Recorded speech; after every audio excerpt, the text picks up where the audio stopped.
Hello दोस्तों, आपका YouTube study channel ACR classes में आपका स्वागत है। हम NCERT 8 to 12 तक का वन लाइनर क्वेश्चन देख रहे थे, जिसमें से आज हम बायोलॉजी का चैप्टर देखेंगे, चैप्टर 9 कोशिका विज्ञान। प्लीज़ दोस्तों, अगर क्लास अच्छा लगे तो लाइक और सब्सक्राइब कर दीजिएगा। चलिए चलते हैं हम अपने टॉपिक पे, कोशिका विज्ञान पे। जीव विज्ञान की वह शाखा जिसके अंतर्गत कोशिकाओं और उनकी रचना तथा कार्य का अध्ययन किया जाता है, कोशिका विज्ञान कहलाती है।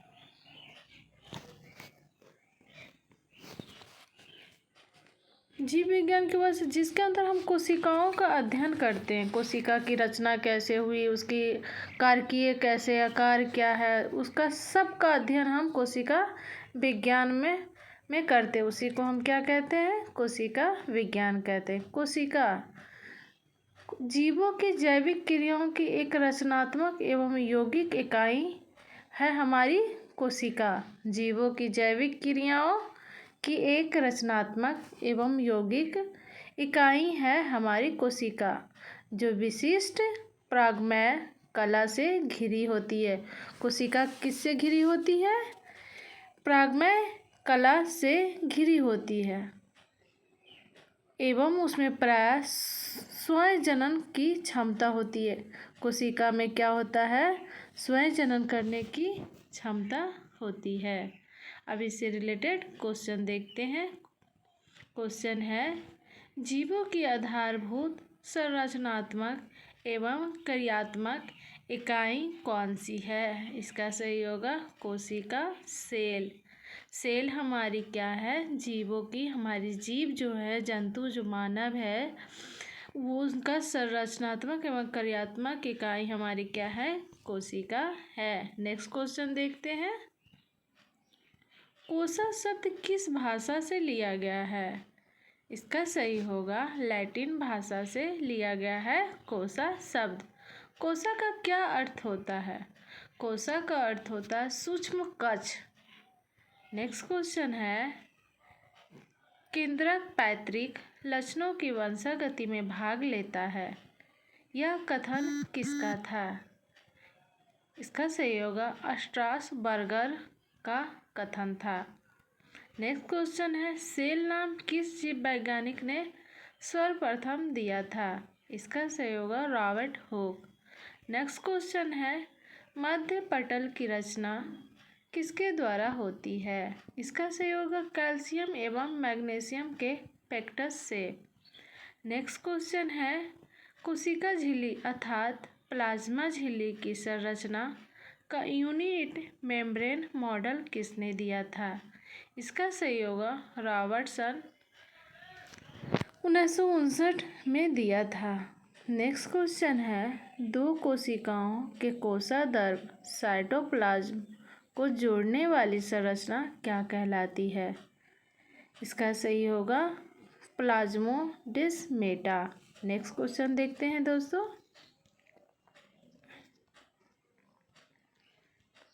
नेक्स्ट है, कोशिका को कितने भाग में वर्गीकृत किया गया है? 3 भाग में, कोशिका भित्ति, जीवदर, रिक्तिका। फिर हमको जीवदर को 3 भागों में बांटा गया है, कोशिका दर्भ, कोशिका झिल्ली, केंद्रक। फिर हमारी कोशिका दर्भ को 2 भागों में वर्गीकृत किया गया है, कोशिकांग, हाइलोप्लाज्म या साइटोसोल। फिर है कोशिकांग को वर्गीकृत किया गया है। कोशिकांग का निम्नलिखित वर्गीकृत है, लवण, माइटोकॉन्ड्रिया, अंतःपरद्रव्यजलिका, राइबोसोम, गोल्जी उपकरण, लाइसोसोम, सेंट्रोसोम, माइक्रोबॉडीज आदि कोशिकाओं के अंग है, इनको वर्गीकृत किया गया है। अब देखते हैं साइटोसोल। साइटोसोल को 5 भागों में वर्गीकृत किया। पहला है कार्बोहाइड्रेट, दूसरा है प्रोटीन, तीसरा है वसा, चौथा है स्रावी पदार्थ, पांचवा है उत्सर्जी पदार्थ। अब देख लेते हैं केंद्रक। केंद्रक को भी 4 भागों में वर्गीकृत किया गया है। पहला है केंद्रक कला, दूसरा है केंद्रक दर्भ तीसरा है क्रोमैटिन, चौथा है केंद्रिका। आई होप कि दोस्तों आप सबको अच्छे से वीडियो क्लियर दिख रहा होगा। नेक्स्ट क्वेश्चन है राइबोसोम, माइटोकॉन्ड्रिया, सेंट्रोमियर तथा सेंट्रियोल में कौन सी रचना जंतु कोशिका को वनस्पति कोशिका से विभेदित करता है? इसका सही होगा सेंट्रियोल। नेक्स्ट क्वेश्चन है कोशिका में राइबोसोम की अनुपस्थिति में कौन सा कार्य संपादित नहीं होगा? इसका सही होगा प्रोटीन संश्लेषण। नेक्स्ट क्वेश्चन है कोशिका में प्रोटीन संश्लेषण कहाँ होता है? इसका सही होगा राइबोसोम में। नेक्स्ट क्वेश्चन है कोशिका भित्ति होती है? इसका सही होगा परागमय। नेक्स्ट क्वेश्चन है जीवद्रव्य है? इसका सही होगा क्रिस्टल कोलाइडल घोल। नेक्स्ट क्वेश्चन है कोलाइडल कणों का आकार कितना होता है? 0.1 से 0.001 माइक्रोन के बीच होता है। नेक्स्ट क्वेश्चन है प्लाज्मा झिल्ली में कैसी पारगम्यता पाई जाती है? इसका सही होगा चयनात्मक पारगम्यता। नेक्स्ट क्वेश्चन है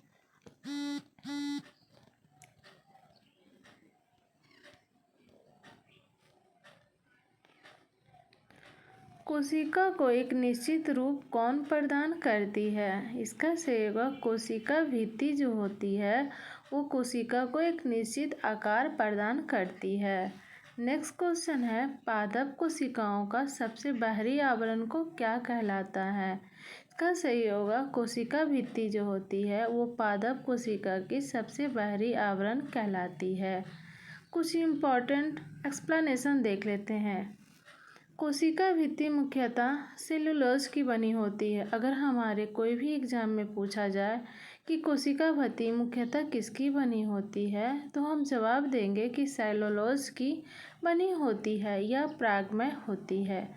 सेलुलोज कैसा पदार्थ है? तो हम बोलेंगे सेलुलोज एक जटिल पदार्थ है जो पादप कोशिकाओं का संरचनात्मक दृढ़ता प्रदान करती है। पादप कोशिका को क्या करती है? दृढ़ता प्रदान करती है।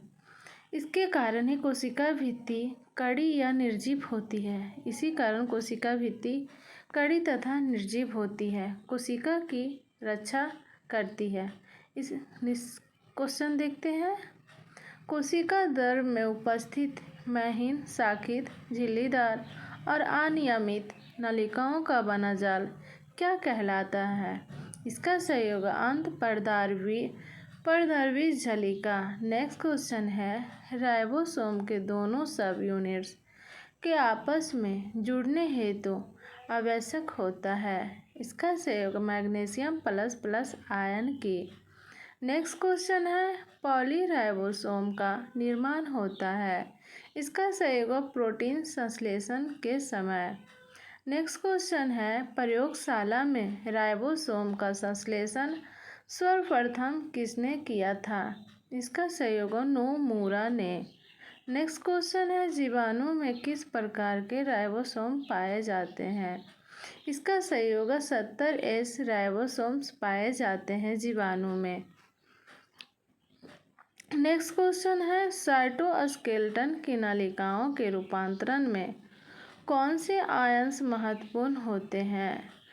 हमारा सही होगा मैग्नीशियम प्लस तथा कैल्शियम प्लस। नेक्स्ट क्वेश्चन है माइक्रोसोम है। इसका सही होगा कोशिका का वह भाग जिसमें कुछ कलाएं विशेष रूप से एंडोप्लाज्मिक जलिका के टूटे भाग और राइबोसोम होते हैं माइक्रोसोम कहलाते हैं। नेक्स्ट क्वेश्चन है कोशिका विभाजन में स्पिंडल का निर्माण करने वाले कोशिकांग है। इसका सही होगा सेंट्रोसोम। नेक्स्ट क्वेश्चन है पुरानी रक्त कोशिकाएं किसके कारण नष्ट हो जाती है?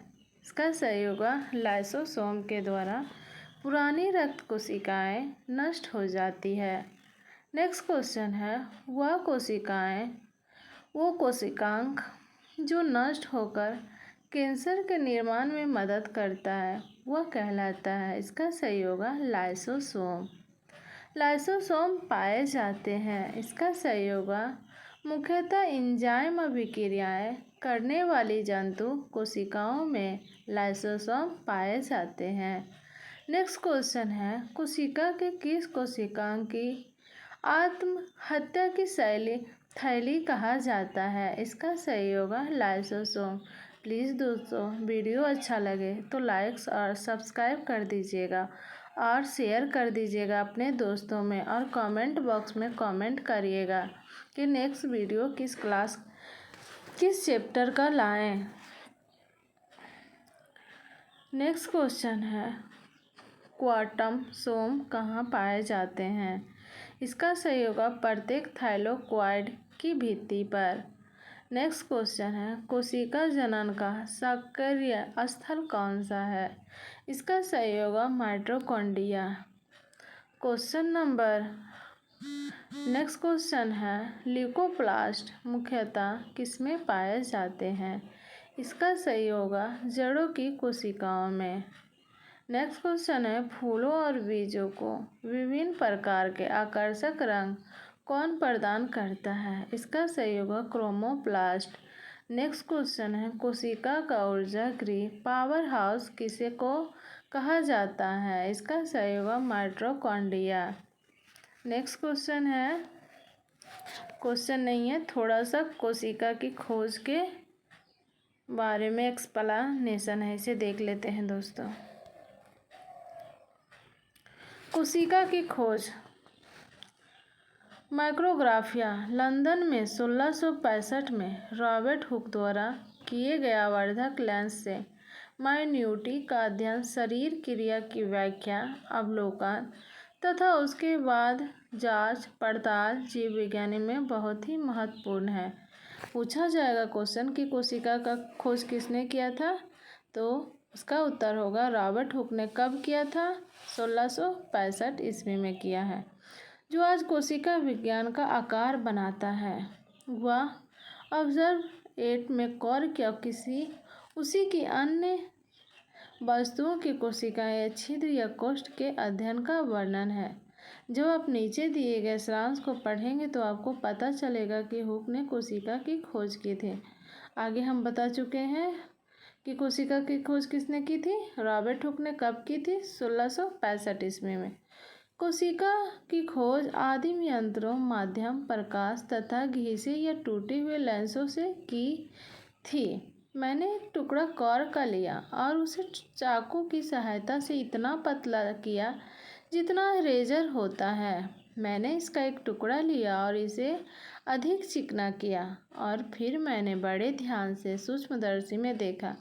मुझे छोटे छोटे सुराग दिखाई पड़े, लेकिन मैं इनमें विभेद नहीं कर सका। यदि मैं और अधिक ध्यान देता तो सूक्ष्मदर्शी में इसे विभेदित कर पाता। मैंने उसी तेज चाकू से पहले वाले कॉर्क के टुकड़े से बहुत ही पतला टुकड़ा काट लिया और उसी काली प्लेट पर रखा, क्योंकि वह स्वयं सफ़ेद था। इस पर समतल अवतल ग्लास से प्रकाश डाला। मैं उसे अधिक स्पष्ट देख सका और देखा कि वह छिद्रित सुराग है, ऐसे सुराग जो मधुमक्खी के छत्ते में मिलते जुलते हैं।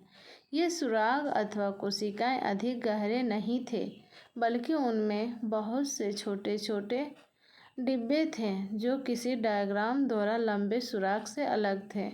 इतना कहानी का मतलब यही हुआ कि कोशिका की खोज किसने की थी? किस पे किया गया था? कॉर्क पे किया गया था और 1665 ईस्वी में किया गया था। नेक्स्ट क्वेश्चन देखते हैं, बत्तियों को हरा रंग कौन प्रदान करता है? इसका सहयोगी क्लोरोप्लास्ट। नेक्स्ट क्वेश्चन है, कोशिका की आत्महत्या की थैली कौन कहलाता है? इसका सहयोगी लाइसोसोम।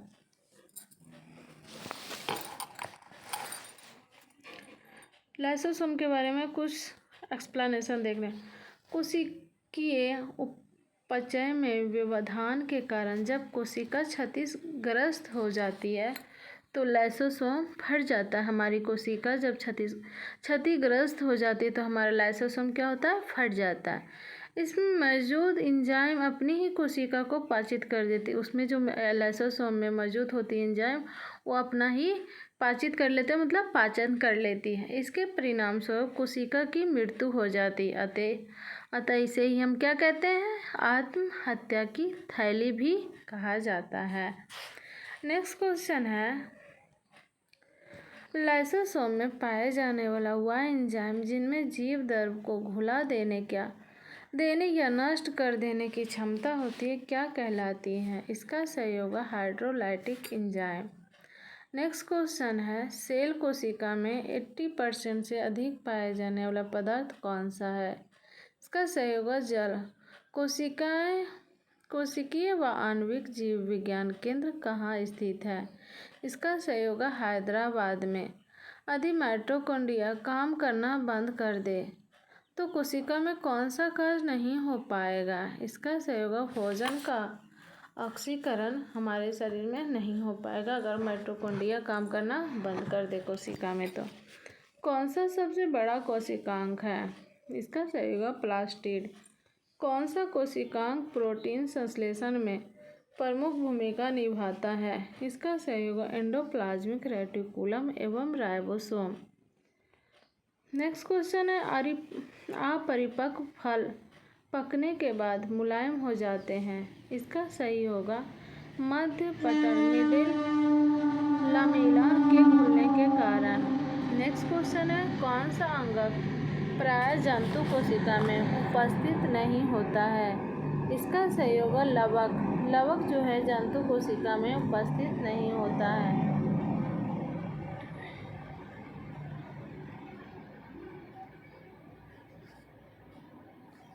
नेक्स्ट क्वेश्चन है, प्रोग्राम्ड सेल डेथ का कोशिकीय एवं आणविक नियंत्रण क्या कहलाता है?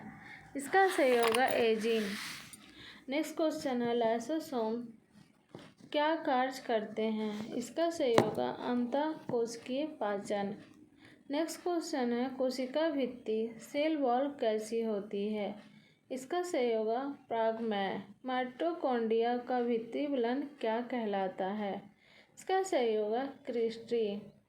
नेक्स्ट क्वेश्चन है, माइटोकॉन्ड्रिया किसमें अनुपस्थित होता है? इसका सहयोग है जीवाणु में माइटोकॉन्ड्रिया अनुपस्थित होता है। नेक्स्ट क्वेश्चन है, ब्राउनियन गति कहाँ होती है? इसका सहयोग है जीव द्रव्य में। नेक्स्ट क्वेश्चन है, जीव द्रव्य में सर्वाधिक मात्रा में पाया जाने वाला तत्व है? का सहयोग है ऑक्सीजन। माइक्रोन तथा मिली माइक्रोन से आप क्या समझते हैं? इसका सहयोग 10⁻⁻6 माइक्रोन एवं 10⁻⁻6 मिली माइक्रोन। 1 एंगस्ट्रॉम कितनी मिली माइक्रोन के बराबर होता है? इसका सहयोग 0.0001 माइक्रोन मीटर। जीव द्रव्य में सॉल जैल परिवर्तन है। इसका सहयोग है जैव रासायनिक क्रिया। नेक्स्ट क्वेश्चन है, ऊर्जा के साथ साथ पदार्थों के पूर्ण ऑक्सीकरण के परिणाम स्वरूप क्या बनते हैं? इसका सहयोग CO2 तथा H2O। प्रोटोप्लाज्म शब्द का प्रयोग सर्वप्रथम किसने किया था? इसका सहयोग पुरकिंजे ने। नेक्स्ट क्वेश्चन है, जीव द्रव्य जीवन का भौतिक आधार है, यह कथन किसका है? इसका सहयोग हैक्सले ने।